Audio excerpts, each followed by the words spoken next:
เป็นจังใดเขาข้อแผ่นดินไหวเมืองไทยเขาข้อแผ่นดินไหวบ่ไม่เห็นไหวของเราหมอมาจังเป็น20-30กระโบดทัดเทียนก็ล่ะอ๋อดีแล้วเนาะเห็นบอกเนี่ยเขียนไปว่าลุงใส่บ่มีความรู้สึกกันจะค้นยายอยู่นี่ยายกับบ้านยายก็บ่มีความรู้สึกบ้านก็บ่หวั่นไหวโอเคโอ้ยมันเป็นไปบ่ได้ว่าเขาบ่ไงสิหวั่นไหวนะลูกเอ้ยจากว่าเขาซ่อนกันอยู่เนี่ยซัวที่ขึ้นมาจากบ้านล่างมาหาถึงจะกี่ชั้นโอเคถ้าว่าเขาพ่อเขานี่เสถียรแล้วบ้านล่างเขาอีอยู่ได้บ่ลูกว่าลมสักกะแหงก่อตึกถล่มว่าดอกก็เลยฟ้าโทรถามเนาะอย่างว่าขอให้พี่น้องทุกคนปลอดภัยนะคะบ่ร้ายบ่แรงดอกเพิ่นมายอกซื่อๆนี่น่ะธรรมดาละปีต่อปีเอาว่าบ่เคยได้ยินข่าวเมืองไทยแผ่นดินไหวจากเที่ยน่ะก็ได้ยินกับโตนี่น่ะอย่าอันเพชรบูรณ์นะลมสักวันนี้ FC เขียนมาลมสักก็ว่าหั่นเนาะโอ้ยสาธุสาธุคุณพารักษาเนาะยายเนาะเทวดาคุ้มครองทรงพรให้ลูกหลานเด้กาถ้าองค์ใหญ่ก่อนเนี่ยแม่นหยังอีท่อจังหวัดเพชรบูรณ์เนาะล่าเอ้ยเพิ่นนั่งนะโกโซนะเพิ่นสิไปโง่ยเพิ่นบ่หุ้มลูกหุ้มหลานไปจิ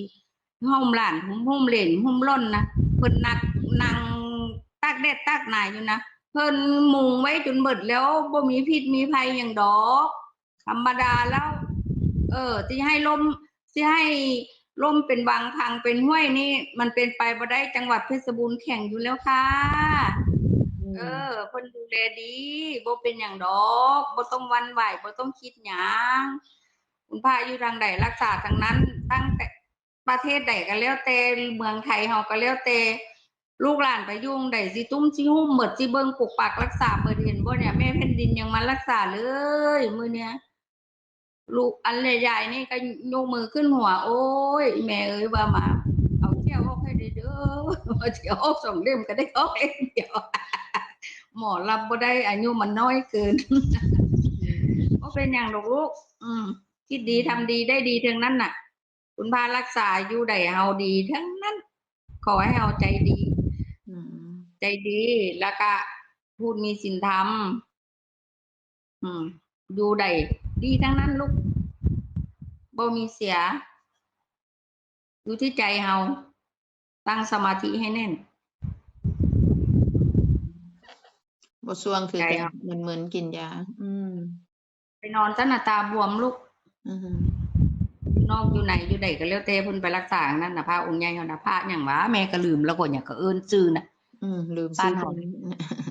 สาธุจ้าปกปักรักษายายก็สุขภาพแข็งแรงเด้อนะบ่เป็นหยังยายบ่เป็นหยังเป็นตะหลังแต่แอวธรรมดาแล้วมันเท่าแล้วเนาะเอ็นมันก็หดลงอีกโอ้ยน้ำหนักอีหล่าเอ้ยพอเก่า62พวก